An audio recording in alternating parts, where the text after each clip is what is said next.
O tema do Código Florestal, inclusive ontem, chegou à mesa da Presidente da República e ela deve estar tomando uma posição nos próximos 15 dias, de sanção ou de veto.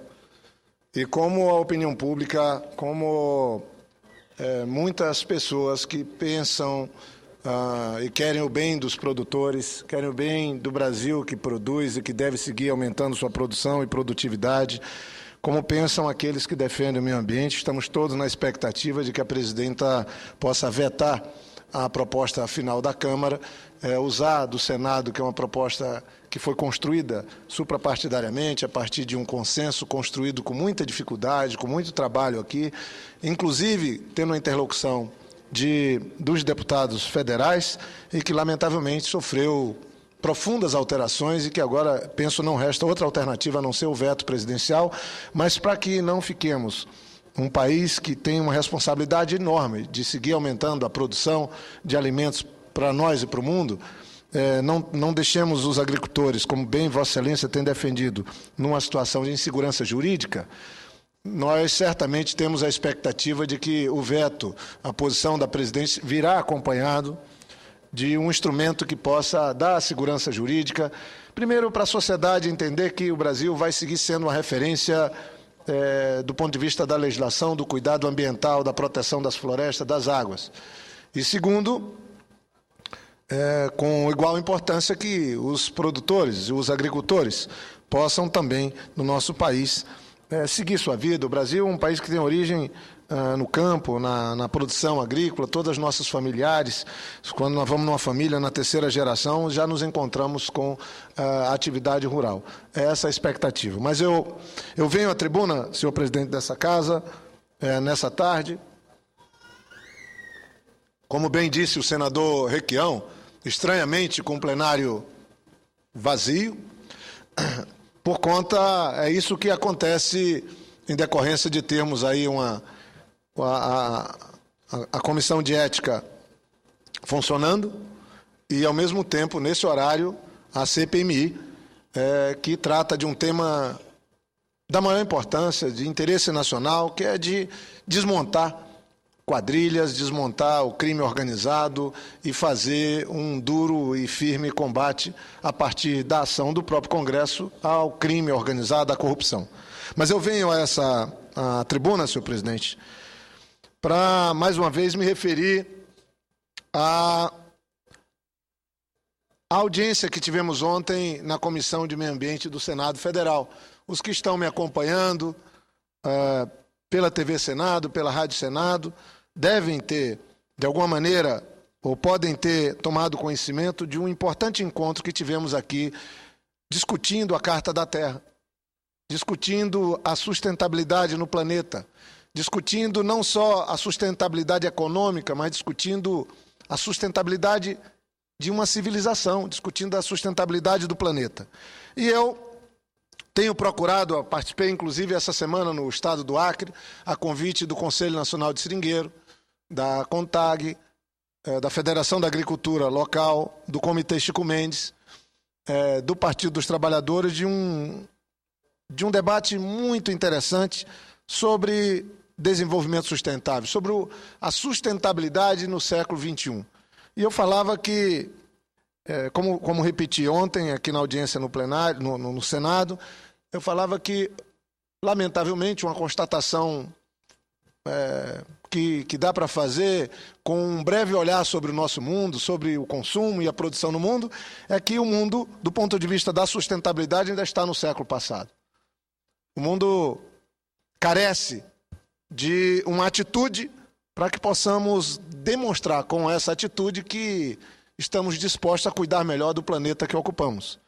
No meio do universo, nós não somos nada, é um pequeníssimo planeta, mas a visão que nós deixamos se disseminar mundo afora, aqui no nosso planeta, é de que nós somos o centro do mundo e as coisas são infinitas, as atividades não têm que ter nenhuma regulação. E hoje eu ouvi, inclusive, um artigo muito interessante no jornal Valor Econômico, e eu gostaria de pedir para constar nos anais dessa casa assinado pelo ex-ministro Delfim Neto, que é uma peça muito interessante, que faz a conexão sobre a Rio+20 e o Código Florestal. E ele fala desse mundo, fala com propriedade, ele que tem tantas décadas de vida e através de seus artigos tem demonstrado um profundo, cada vez maior conhecimento sobre a situação do nosso mundo. Então, eu gostaria de pedir que conste nos anais, constasse nos anais do Senado Federal o artigo assinado pelo ex-ministro Delfim Neto, que eu acho que é uma peça muito importante. Ali ele faz uma conexão entre a Rio+20 e os desafios que o mundo tem na busca de sustentabilidade com o Código Florestal brasileiro. E ontem eu tive o privilégio de uma boa conversa, uma longa conversa, em 3 momentos, a última dela acompanhando o Leonardo Boff com a ministra Isabela Teixeira, a primeira aqui ouvindo uma verdadeira aula do mestre Leonardo Boff, aqui no Senado, e depois tive o privilégio de uma conversa na minha casa com ele, e eu apresentei ontem e trago aqui para a tribuna do Senado, e isso é uma questão central da minha fala, a minha preocupação sobre a pauta da Rio+20. É claro que está estabelecido que a Rio+20 vai tratar de desenvolvimento sustentável, ela vai tratar de combate à pobreza e de economia verde. É claro que os organismos multilaterais estão vivendo um momento, eu diria, não muito feliz, com um certo desgaste,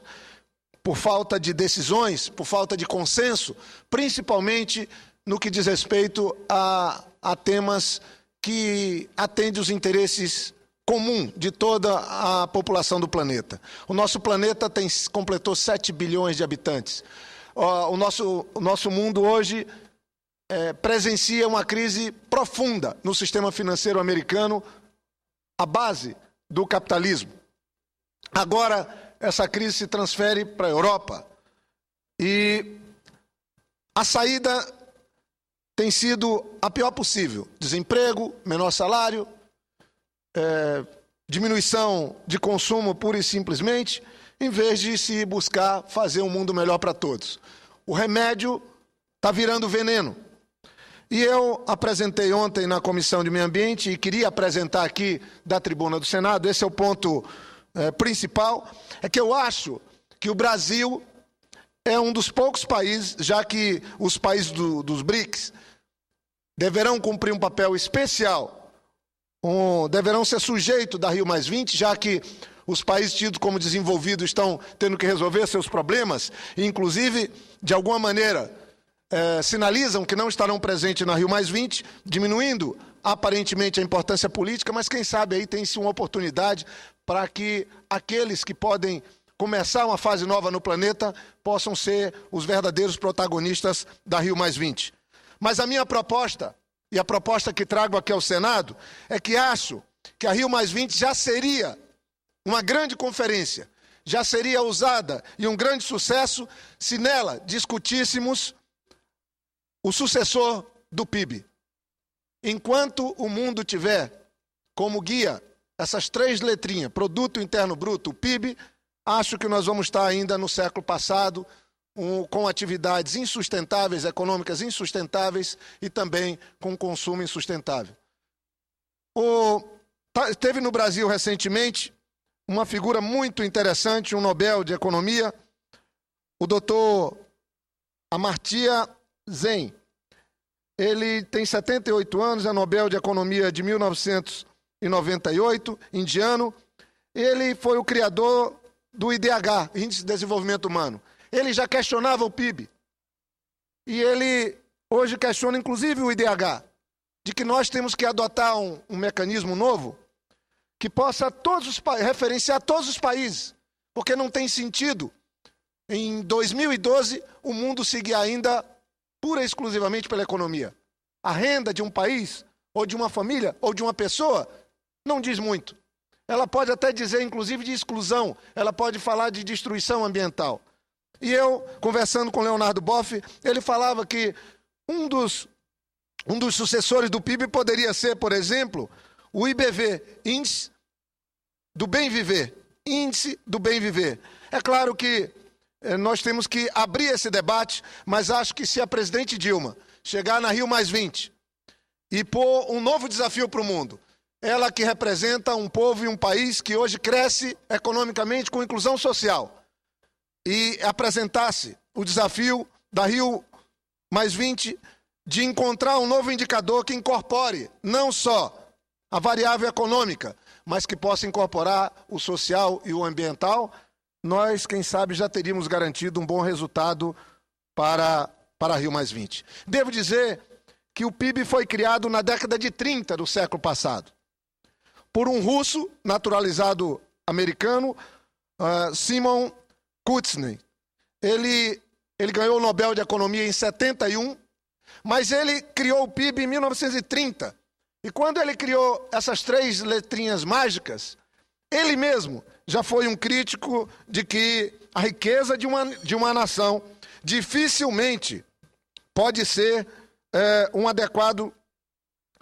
medidor da qualidade de vida daquela nação. Quer dizer, ele criou o PIB e ele mesmo, 2 anos depois, ele já dizia que aquilo não era suficiente para aferir a verdadeira situação de um país, a partir, ou de uma nação, ou de um povo, a partir exclusivamente da renda. E eu estou aqui e vou seguir procurando ouvir e debater e propor que o mundo largue de se guiar pelo PIB, pelo Produto Interno Bruto, que esconde as desigualdades sociais, que esconde o mau uso dos recursos naturais e mascara a situação real dos povos. Um mundo de hoje de 7 bilhões de habitantes tem mais de 1,5 bilhão passando fome, tem escassez de água. Então, o PIB há muito deixou de ser um instrumento que possa trazer uma eficiência, principalmente para o mundo que buscamos, que é o mundo da sustentabilidade. Nós não queremos só uma economia sustentável, queremos uma sociedade sustentável. Queremos um mundo mais justo e mais igual. E eu encerro aqui, senhor presidente, a minha fala, fazendo aí um chamamento para todos que estão me assistindo, para todos que estão me ouvindo, que possamos reunir a inteligência, o conhecimento acumulado para encontrarmos uma maneira de colaborar. Já imaginaram se depois da Rio+20, todos os países saírem com um novo indicador que possa ser eficiente do ponto de vista econômico, porque não precisa deixar de ser também um indicador econômico, mas que possa ser eficiente do ponto de vista social, para que possamos aferir melhor se as atividades econômicas estão incluindo as famílias, as pessoas, ou excluindo. E possa também ser eficiente do ponto de vista ambiental, se nós estamos adequadamente manejando os recursos naturais ou não. E aí também, como disse o Leonardo Boff, como me sugeriu, a gente pode começar discutindo o sucessor do PIB pelo IBV, o Índice do Bem Viver, que incorpore o sentimento, que deixe de ser apenas um número, mas que incorpore a vida, as famílias, o jeito, a cultura, os acessos às questões básicas como educação, saúde e segurança. Então eu concluo as minhas palavras pedindo que se incorpore nos anais do Senado o artigo do ex-ministro Delfim Neto e deixando aqui um desafio para todos nós, que possamos aqui às vésperas da Rio+20 debater e encontrar a partir da Rio+20 um sucessor para o PIB que possa ir além do índice de desenvolvimento humano, do índice de desenvolvimento das famílias, mas que o mundo deixe de ter o PIB, Produto Interno Bruto, como uma referência que estabelece se um país cresceu, se desenvolveu ou não, porque ele realmente já não cumpre essa função. Era isso que eu gostaria de deixar, o desafio para encontrarmos um mecanismo de melhor aferir como anda a nossa humanidade, como está o nosso planeta, como andam as economias e como andam os países. Muito obrigado.